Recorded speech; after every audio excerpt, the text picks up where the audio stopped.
రక్షకుడైనటువంటి యేసుక్రీస్తు నామములో మీ అందరికీ వందనాలు తెలియజేస్తున్నాను. ఈరోజు నేను మీ ముందుకు రావడానికి కారణం ఏంటంటే, ఈ రాధా మనోహర్ దాస్ అనేటువంటి వాడు డిచ్కీ బాబా ఎవడైతే ఉన్నాడో వీడు సిగ్నేచర్ స్టూడియోలో కూర్చొని సిగ్నేచర్ స్టూడియో ఫౌండర్ అయినటువంటి మహేంద్ర గారితో ఎంత దారుణంగా అబద్ధాలు చెప్తున్నాడో ఒకసారి మీకు వినిపిస్తాను చూడండి. మీరు నేను ఇక్కడ ఉన్న వాళ్ళందరం కూడా నాకు శివుడు ఇష్టం అండి, మీకు కృష్ణుని ఇష్టం అండి, ఆయనకి రావణ ఇష్టం. ఇప్పుడు నేను చెప్తాను, నేను నమ్మే శివుణ్ణి, నేను నమ్మే కృష్ణుని, మీరు నమ్మకపోయినా పర్లేదు, మీ ఇష్టం కదా అది. మీరు కూడా చెప్తారు, మీరు నమ్మే అమ్మవారిని, మీరు నమ్మే కుమారస్వామిని, ఇతరులు నమ్మకపోయినా పర్లేదండి. ఈ ఒక్కసారి మనం వాడిన ఈ 2 మొక్కలు క్రైస్తవులు ముస్లిమ్స్ వాడిస్తే ప్రపంచం మొత్తం ప్రశాంతం అయిపోద్ది. మొత్తం పడుకుంటారు సార్, ఇంకేముంటుంది సార్ సినిమా. నేను నమ్మే అల్లా మీరు నమ్మకపోయినా పర్లేదు, నేను నమ్మే క్రీస్తుని మీరు నమ్మకపోయినా పర్లేదు, ఇంకేముంది సార్, ప్రశాంతం అయిపోద్దిగా. క్రైస్తవులు ముస్లిమ్స్ అంట మేము నమ్మేటటువంటి దేవుణ్ణి మీరు నమ్మకపోతే పర్వాలేదు అని అంటే ప్రశాంతంగా ఉంటుందంట దేశం అంతా. దానికి ఇతను ఏం చెప్తున్నాడంటే, అంటే ఇతని ఉద్దేశం ఏంది, ఈ రాధా మనోహర్ దాస్ మాట్లాడినటువంటి మాటల అర్థం ఏంటంటే, ఈ క్రైస్తవులు మరి మా దేవుని నమ్మకపోతే మీరంతా నరకానికి పోతారు అని ప్రచారం చేస్తున్నారు, అది కరెక్ట్ కాదు కదా. ఇప్పుడు మనం ఉన్నాం చూడు, రాముణ్ణి, కృష్ణుణ్ణి, అమ్మవారిని ఇలాంటి వాళ్ళని పూజిస్తుంటాం కదా, వాళ్ళని నమ్మకపోయినా సరే మీకు పర్వాలేదని చెప్పి మనం చెప్పగలుగుతున్నాం, మరి వాళ్ళు అలా చెప్తారేం చూడు అని చెప్పి వీడి యొక్క ఉద్దేశం అనమాట. అంటే వీడేం చెప్పదలుచుకున్నాడు, మా హిందూ మతంలో రాముణ్ణి, కృష్ణుణ్ణి, శివుణ్ణి, అలాగే అమ్మవారిని వీళ్ళని పూజించకపోయినా పర్వాలేదు, మీరు నరకానికి పోరు అనేది వీడు చెప్పదలుచుకున్నాడు. ఎవరు, ఈ రాధా మనోహర్ దాస్ అనేవాడు. వాడి ఉద్దేశం అదే.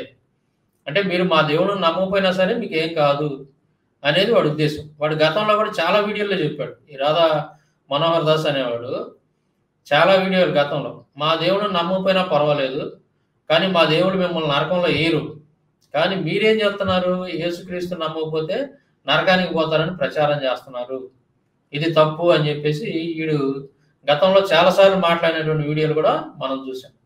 అయితే నేను ఇక్కడ ఏం చెప్పదలుచుకున్నానంటే, ఈ మతోన్మాదులు ఎవరైతే ఉన్నారో, మతోన్మాద మాఫియా, సోషల్ మీడియాలో ఉన్నటువంటి మతోన్మాద మాఫియా, వీళ్ళంతా కలిసి పదే ఎక్కువ ఈ ప్రచారం చేస్తూ ఉన్నారు. ఏమని, మా యేసుక్రీస్తుని కనుక మీరు నమ్ముకోకపోతే మీరు నరకానికి పోతారని క్రైస్తవులు ప్రచారం చేస్తున్నారు, కానీ మన హిందూ దేవుడిని నమ్ముకోకపోయినా పర్వాలేదు, మన హిందూ దేవుళ్ళు కనుక మీరెవరో నమ్మకపోయినా సరే మీరు నరకానికి పోరు అని చెప్పి ఈ మధ్య ఈ మతోన్మాదులు బాగా విస్తృతంగా ప్రచారం చేస్తున్నారు. గతంలో నేను వాడు ఒకడు సోడా బుడ్డోడు ఒకడు మాట్లాడితే వాడికి నేను కౌంటర్గా కొన్ని రెఫరెన్స్లు చూపించాను. సో వాటితో పాటు ఈరోజు నేను మరికొన్ని రెఫరెన్స్లు నేను మీ ముందు పెడుతున్నాను చూడండి. ఈ రాధా మనోహర్ దాస్ గారు చెప్పేది అబద్ధం, ఆ సిగ్నేచర్ స్టూడియోలో కూర్చొని ఇలాంటి అబద్ధాలు ఎన్నో చెప్పాడు.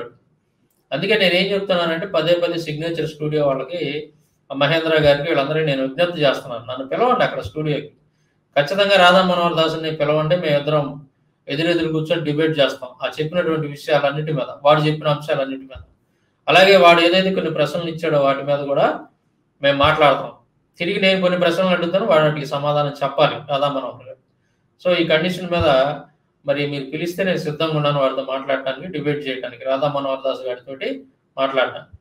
సరే, ఇప్పుడు మనం ఈ రాధా మనోహర్ దాస్ అనేవాడు చెప్పేది నిజమేనా, వాడి యొక్క హిందూ మతం ప్రకారం, వాడి యొక్క హిందూ గ్రంథాల ప్రకారం వాళ్ళ దేవుళ్ళు ఏం చెప్తున్నారు, మమ్మల్ని నమ్మకపోయినా పర్వాలేదు, మిమ్మల్ని మాత్రం మేము నరకంలో ఇయ్యము అని ఈ రాధా మనోహర్ దాస్ గారి దేవుళ్ళు చెబుతున్నారా? ఒకసారి చూద్దాం.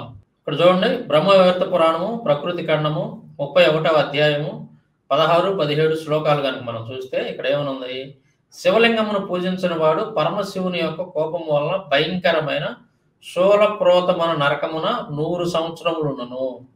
శివలింగమును పూజించని వాడు అంటే శివుని పూజించినటువంటి వాడు ఎక్కడికి వెళ్తాడంట, భయంకరమైన శూలప్రోతమైన నరకానికి వెళ్ళి అక్కడ 100 సంవత్సరాలు ఉంటాడంట. ఆ తర్వాత నరకయాతలను అనుభవించిన తర్వాత ఆ నరకంలో 100 సంవత్సరాలు నరకయాతలను అనుభవిస్తాడు శివుని పూజించినటువంటి వాడు. ఆ తర్వాత 7 జన్మలు పెద్ద పులిగా పుడతాడంట, 7 జన్మలు దేవాలయం అర్చకుడిగా కూడా పుడతాడంట. వాడే తిరిగి మళ్ళీ అంటే శివుని పూజించినవాడు ఎక్కడికి వెళ్తాడంట, 100 సంవత్సరాలు ఉంటాడంట నరకానికి పోయి. శూలప్రోతం అనే నరకం పేరు కూడా చెప్పాడు చూడండి ఇక్కడ. అక్కడ 100 సంవత్సరాలు ఉంటాడు, నరక యాతనలు పడతాడంట.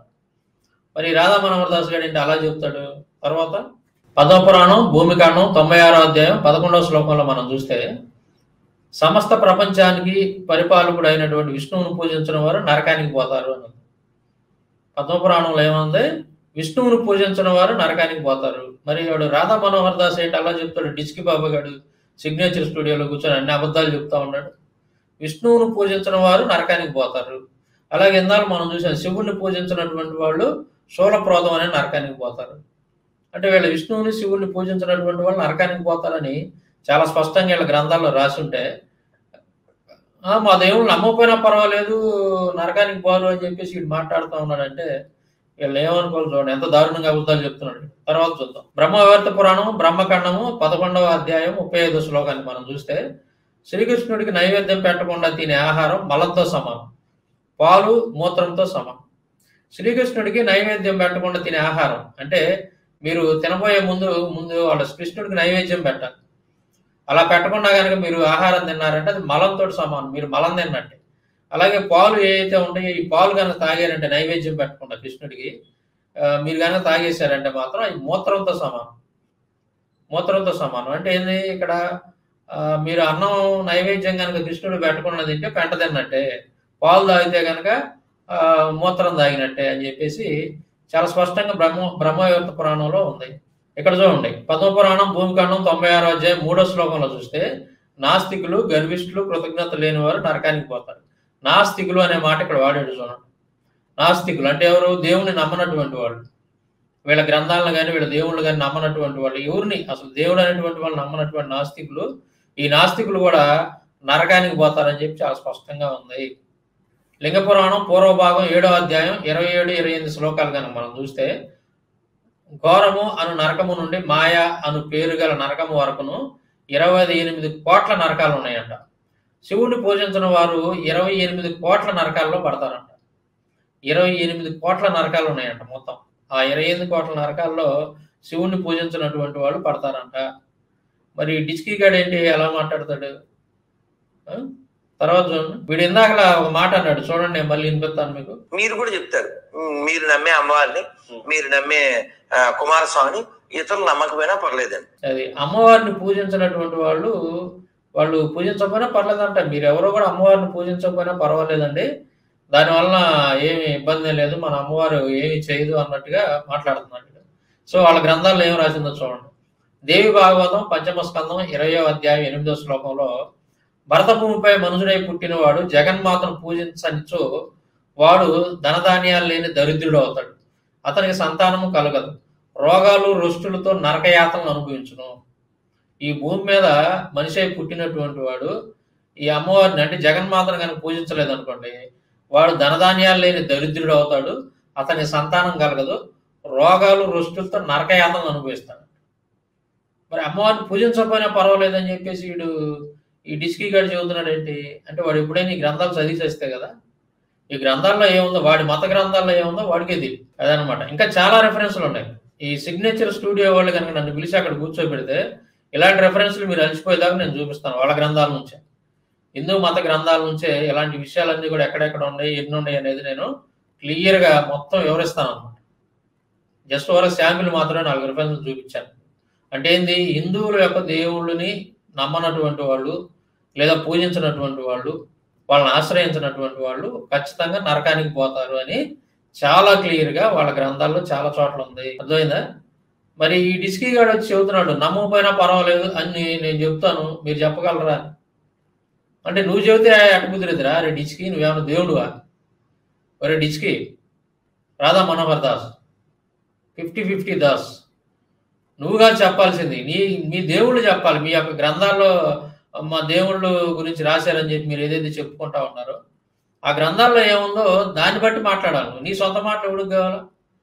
నేను చెప్తానండి, నేను అంటే నువ్వు చెబితే నువ్వా మనుషులకి స్వర్గాల నరకాలని లేదంటే మోక్షాన్ని ఇచ్చేది నువ్వు కాదు కదా. నీ నమ్మకం ప్రకారం, హిందువుల యొక్క నమ్మకం ప్రకారం వాళ్ళకి మోక్షాన్ని ఇచ్చేది నువ్వు కాదు కదా, దేవుళ్ళు కదా మీ దేవుళ్ళు. మరి వాళ్ళు ఏం చెప్పారు? వాళ్ళు ఏం చెప్తున్నారు? వాళ్ళ గురించి ఏం రాయబడింది మీ గ్రంథాల్లో?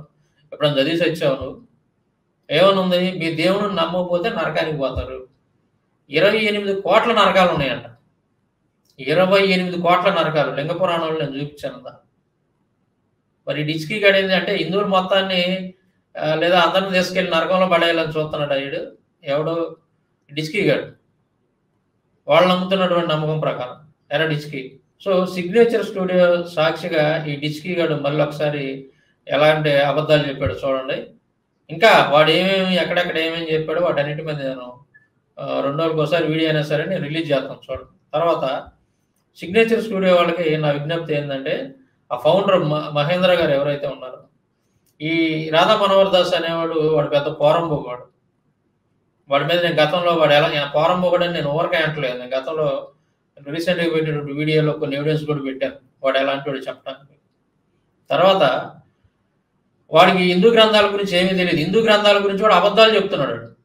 నేను రీసెంట్ వీడియోలో చెప్పాను రావణాసురుడు సీతని ముట్టుకోకపోవడానికి కారణం అంటే రావణాసురుడి దగ్గరికి వెళ్ళిన తర్వాత ఆమెని అనుభవించకపోవడానికి గల కారణం ఏంటంటే అతనికి బ్రహ్మశాపం పెడతాడు.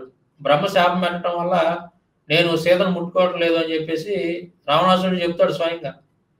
కానీ డిచ్కి గాడు నీతో ఏం చెప్పాడు, రావణాసురుడు సీతను ముట్టుకోకపోవడానికి గల కారణం రామశాపం పెట్టిందని చెప్పాడు. అంటే వాడి యొక్క మత గ్రంథాలు అయినటువంటి రామాయణం, మహాభారతం, భాగవతం ఇలాంటి వాటిలో కనీసం బేసిక్స్ కూడా వాడికి తెలియదు. అలాంటి వాడు వచ్చి వాడిని తీసుకొచ్చి మీ ఛానల్లో కూర్చోబెట్టి మీ స్టూడియోలో కూర్చోబెట్టి క్రైస్తవుల మీద ఇష్టం వచ్చినట్టు మాట్లాడుతూ ఉంటే మరి మేము చూస్తా ఊరుకోం కదా. వాడు ఏ విధంగా అబద్ధాలు చెప్తున్నాడో నేను నిరూపించాను ఇప్పుడు ఈ వీడియోలో. హిందూ దేవుళ్ళని దేవతల్ని నమ్మనటువంటి వాళ్ళు ఖచ్చితంగా నరకానికి పోతారు, వాళ్ళని పూజించినటువంటి వాళ్ళు నరకానికి పోతారు. రెఫరెన్స్లు నేను చూపించాను కొన్ని. మరి నమ్మకపోయినా పర్వాలేదు అని మేము చెప్తా ఉన్నానంటే అంటే వీడు చెప్పే మాటల ప్రమాణం మనకి, లేదంటే హిందూ మత గ్రంథాలు చెప్పే ప్రమాణం దేన్ని తీసుకోవాలా? సో గమనించండి, సిగ్నేచర్ స్టూడియో వాళ్ళు ఒకసారి గమనించండి.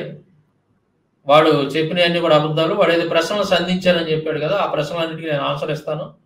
అట్ ద సేమ్ టైం నేను కూడా ప్రశ్న ఇస్తాను, నా ప్రశ్నలకు కూడా వాడు సమాధానం చెప్పాలి. ఒట్టి మాటలు పనికిరావు. ఊరగా ఏదో నోటికొచ్చినట్టు వాగిపోతానండి, కుదరదు. వాడు ఖచ్చితంగా చెప్పాలా. ఏది చెప్పినా వాడు చెప్పినా నేను చెప్పినా బైబిల్ నుంచి కానీ హిందూ గ్రంథాల గురించి కానీ రెఫరెన్స్లతో ఏ గ్రంథంలో ఉంది ఎన్నో చాప్టర్ రెఫరెన్స్లు సహా మాట్లాడాలి, ఎవిడెన్స్ అనేది ఇవ్వాలి. అలాగే చరిత్ర గురించి మాట్లాడినా ఆర్కియాలజీ గురించి మాట్లాడినా కానీ ఎవిడెన్స్ కోసం అవన్నీ కూడా పక్కా ప్రూఫ్స్ తోటి మాట్లాడాలి, పక్కా ఎవిడెన్స్ తీసుకొని మాట్లాడాలి. అలా మాట్లాడే దమ్ము సత్తా పడుకుంటే రమ్మను తీసుకొచ్చి మీ ఛానల్లో కూర్చోబెట్టండి, నేను రెడీగా ఉన్నాను. మీరు ఎప్పుడు ఫోన్ చేస్తే అప్పుడు వచ్చి కూర్చొని నేను వారితో డిబేట్ చేస్తాను. నేను చెప్పాను కదా, ప్రతి దానికి కూడా ఎవిడెన్స్ ఉండాలి. గ్రంథాల నుంచి మాట్లాడేటప్పుడు, హిందూ గ్రంథాల నుంచి మాట్లాడేటప్పుడు ఖచ్చితంగా దానికి సంబంధించిన ఆధారాలు చూపించి మాట్లాడాలి. వాడు కూడా నేను ప్రతి దానికి ఎవిడెన్స్ చూపించి మాట్లాడాలి. ఖచ్చితంగా వీడికి రాబోయే రోజుల్లో ఇంకా మరిన్ని వీడియోలు చేస్తాను. చెప్పుతో కొట్టినట్టు బుద్ధి చెప్తాను.